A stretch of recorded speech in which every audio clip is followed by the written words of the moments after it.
"We're at close grips at last," said Holmes, as we walked together across the moor. "What a nerve the fellow has!" How he pulled himself together in the face of what must have been a paralyzing shock, when he found that the wrong man had fallen a victim to his plot. "I told you in London, Watson, and I tell you now again, that we have never had a foeman more worthy of our steel. I am sorry that he has seen you. And so was I at first. But there was no getting out of it. What effect do you think it will have upon his plans, now that he knows you are here? It may cause him to be more cautious, or it may drive him to desperate measures at once. Like most clever criminals, he may be too confident in his own cleverness, and imagine that he has completely deceived us. Why should we not arrest him at once? My dear Watson, you were born to be a man of action. Your instinct is always to do something energetic. But supposing, for argument's sake, that we had him arrested tonight, what on earth the better off should we be for that? We could prove nothing against him. There's the devilish cunning of it. If he were acting through a human agent, we could get some evidence, but if we were to drag this great dog to the light of day, it would not help us in putting a rope round the neck of its master. Surely we have a case. Not a shadow of one, only surmise and conjecture. We should be laughed out of court, if we came with such a story and such evidence. There is Sir Charles' death. Found dead, without a mark upon him. You and I know that he died of sheer fright, and we know also what frightened him. But how are we to get 12 stolid jurymen to know it? What signs are there of a hound? Where are the marks of its fangs? Of course we know that a hound does not bite a dead body, and that Sir Charles was dead before ever the brute overtook him. But we have to prove all this, and we are not in a position to do it. Well, then, tonight. We are not much better off tonight. Again, there was no direct connection between the hound and the man's death. We never saw the hound, we heard it. But we could not prove that it was running upon this man's trail. There is a complete absence of motive. No, my dear fellow, we must reconcile ourselves to the fact that we have no case at present, and that it is worth our while to run any risk in order to establish one. And how do you propose to do so? I have great hopes of what Mrs. Laura Lyons may do for us when the position of affairs is made clear to her. And I have my own plan as well. Sufficient for tomorrow is the evil thereof, but I hope, before the day is past, to have the upper hand at last.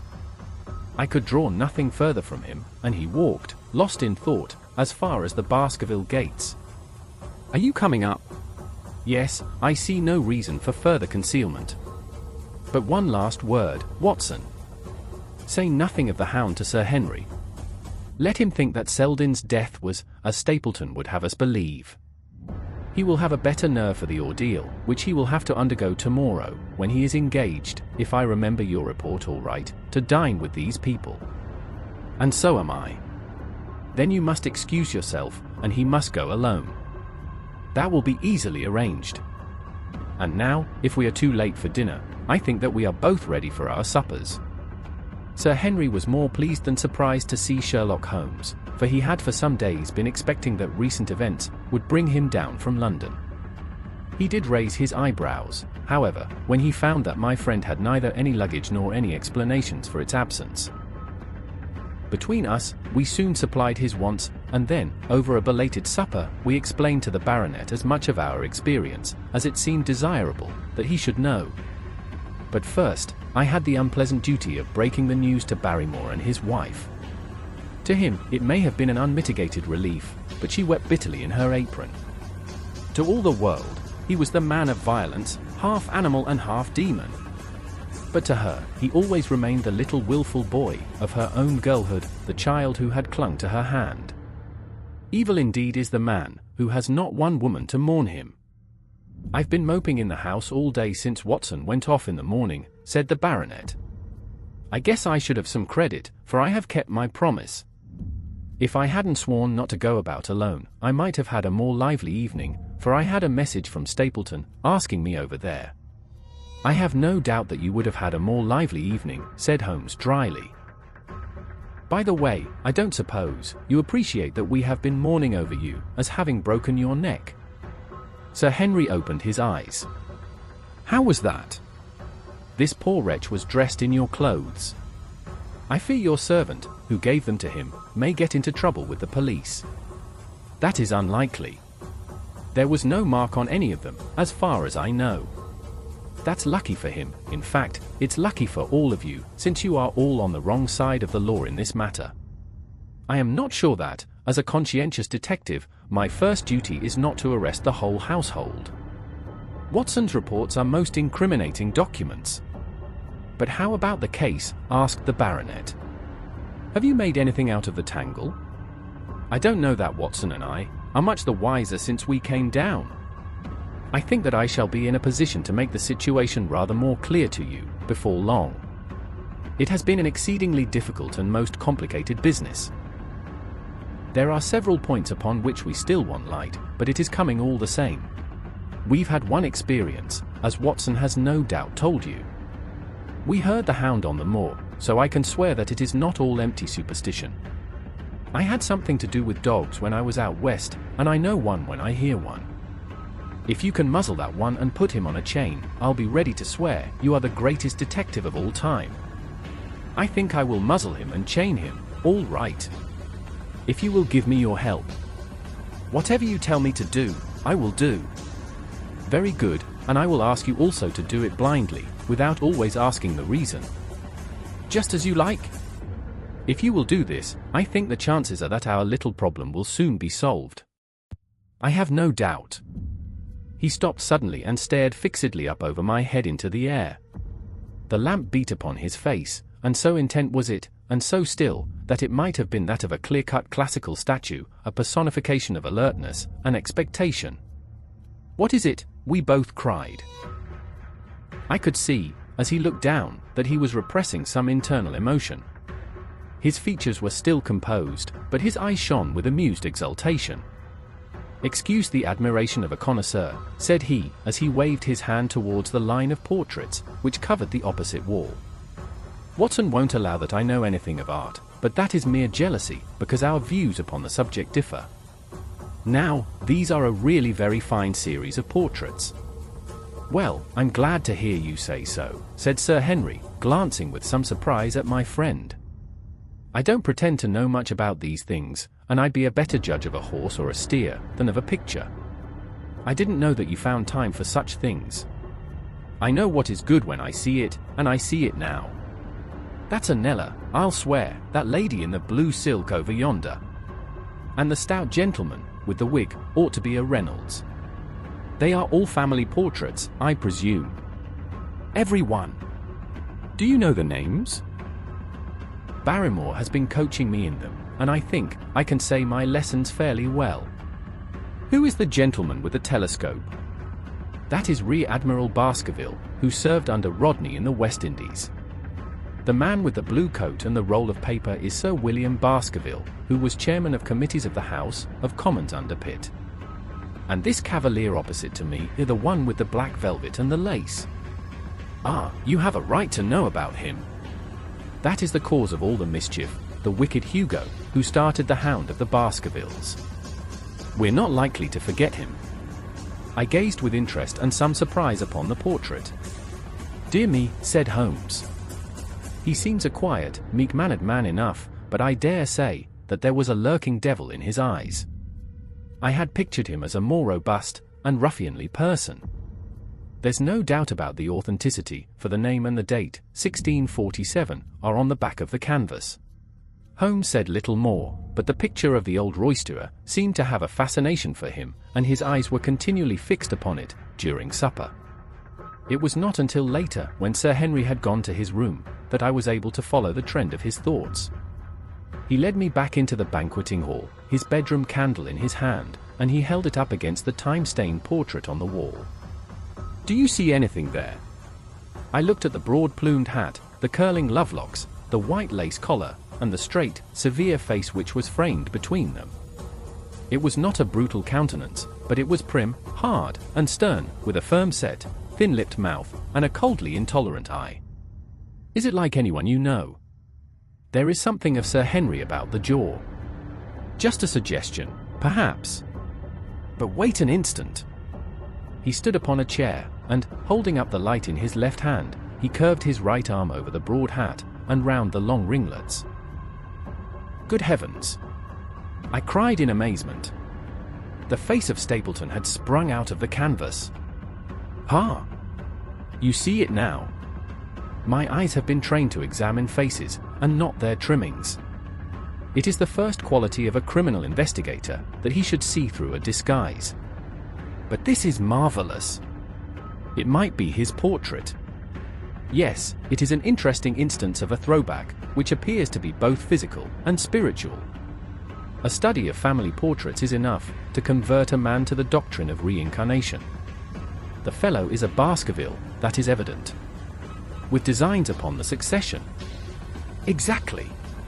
This chance of the picture has supplied us with one of our most obvious missing links. We have him, Watson, we have him. And I dare swear that before tomorrow night, he will be fluttering in our net, as helpless as one of his own butterflies.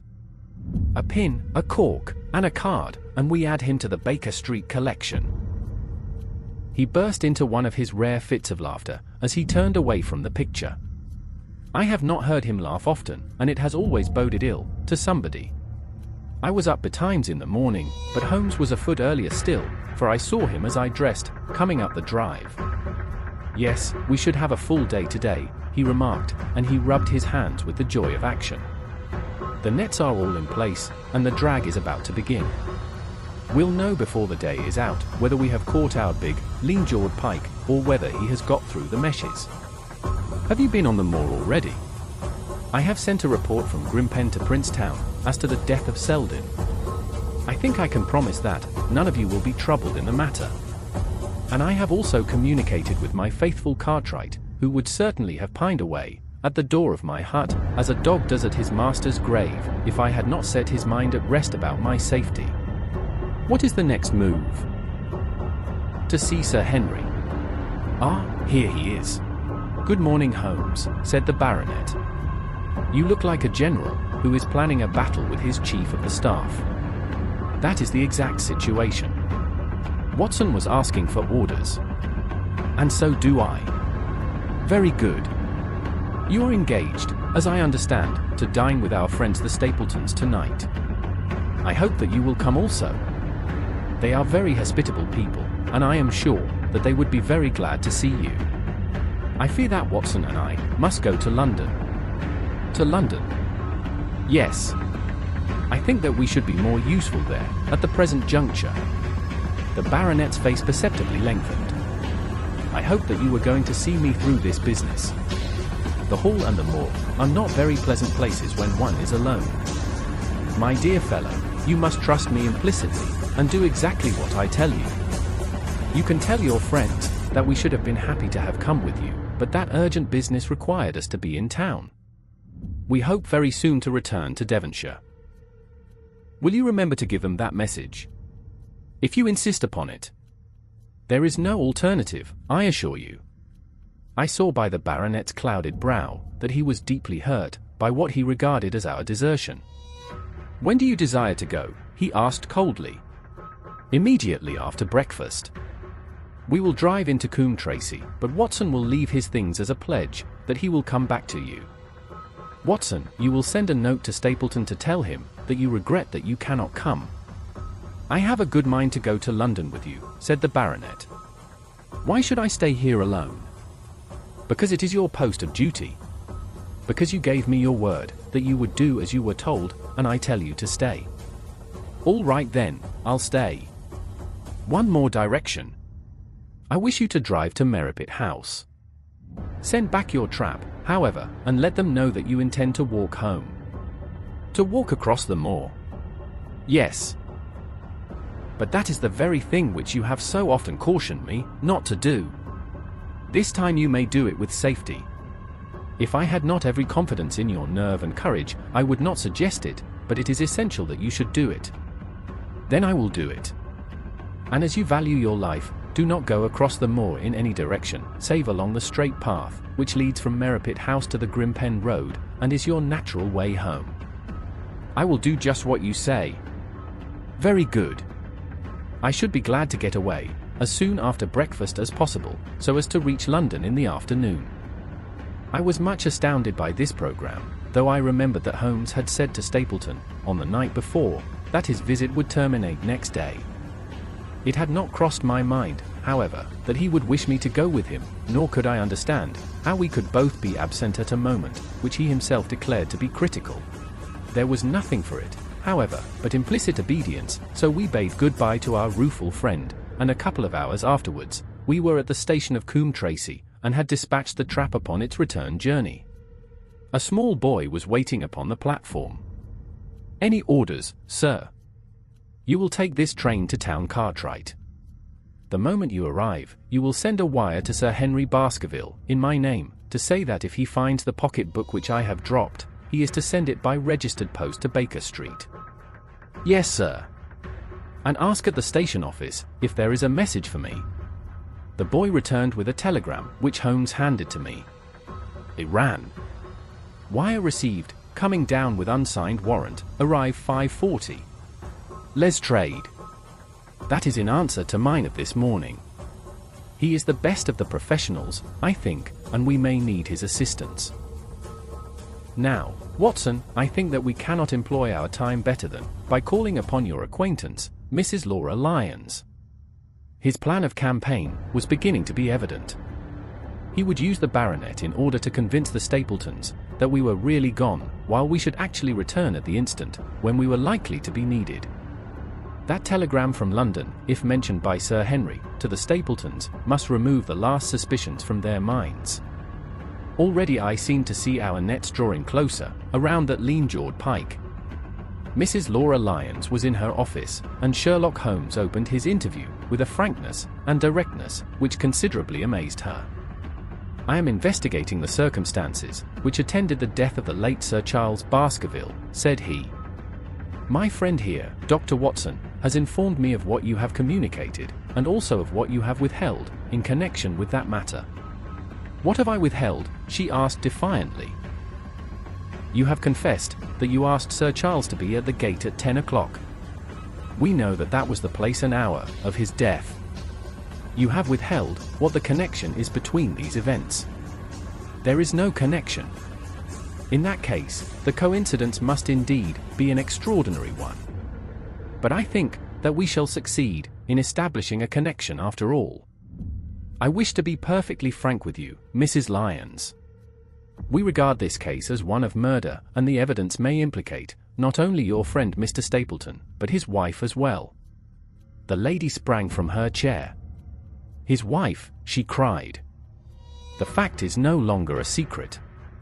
The person who has passed for his sister is really his wife." Mrs. Lyons had resumed her seat. Her hands were grasping the arms of her chair, and I saw that the pink nails had turned white with the pressure of her grip. "His wife," she said again. "His wife. He is not a married man." Sherlock Holmes shrugged his shoulders. "Prove it to me. Prove it to me. And if you can do so." The fierce flash of her eyes said more than any words. "I have come prepared to do so," said Holmes, drawing several papers from his pocket. "Here is a photograph of the couple taken in York 4 years ago. It is endorsed of Mr. and Mrs. Vandeleur, but you will have no difficulty in recognizing him, and her also, if you know her by sight. Here are 3 written descriptions, by trustworthy witnesses of Mr. and Mrs. Vandeleur, who at that time kept St. Oliver's private school. Read them, and see if you can doubt the identity of these people."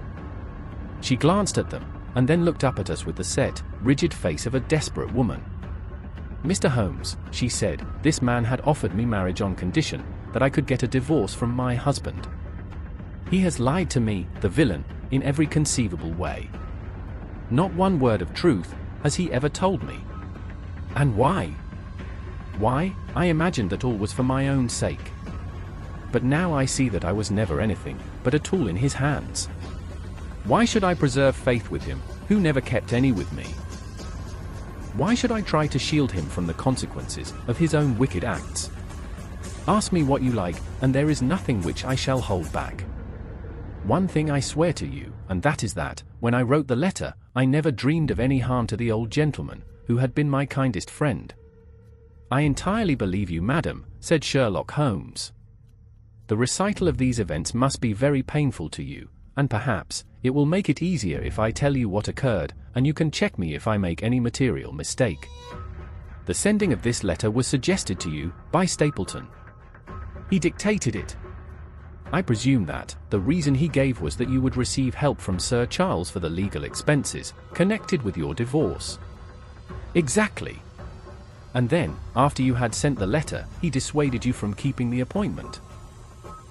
"He told me that it would hurt his self-respect that any other man should find the money for such an object, and that though he was a poor man himself, he would devote his last penny to removing the obstacles which divided us. He appears to be a very consistent character." "And then you heard nothing, until you read the reports of the death in the paper?" "No." "And he made you swear to say nothing about your appointment with Sir Charles?"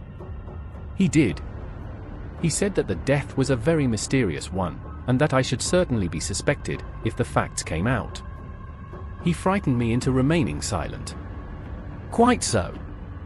But you had your suspicions?" She hesitated and looked down. "I knew him," she said. "But if he had kept faith with me, I should always have done so with him." "I think that on the whole, you have had a fortunate escape," said Sherlock Holmes.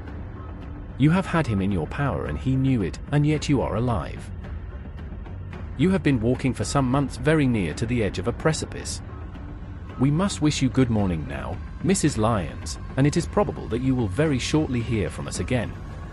Our case becomes rounded off, and difficulty after difficulty thins away in front of us," said Holmes, as we stood waiting for the arrival of the express from town.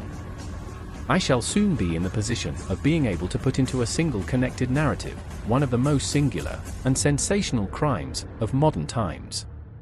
Students of criminology will remember the analogous incidents in Godno, in Little Russia in the year 66, and of course there are the Anderson murders in North Carolina, but this case possesses some features which are entirely its own. Even now, we have no clear case against this very wily man. But I shall be very much surprised if it is not clear enough before we go to bed this night." The London Express came roaring into the station, and a small, wiry bulldog of a man had sprung from a first-class carriage. We all three shook hands, and I saw at once, from the reverential way in which Lestrade gazed at my companion, that he had learned a good deal since the days when they had first worked together. I could well remember the scorn which the theories of the reasoner used then to excite in the practical man. "Anything good?" he asked. "The biggest thing for years," said Holmes. "We have 2 hours before we need think of starting.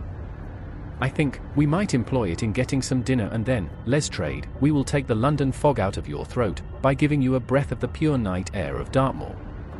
Never been there? Ah, well, I don't suppose you will forget your first visit."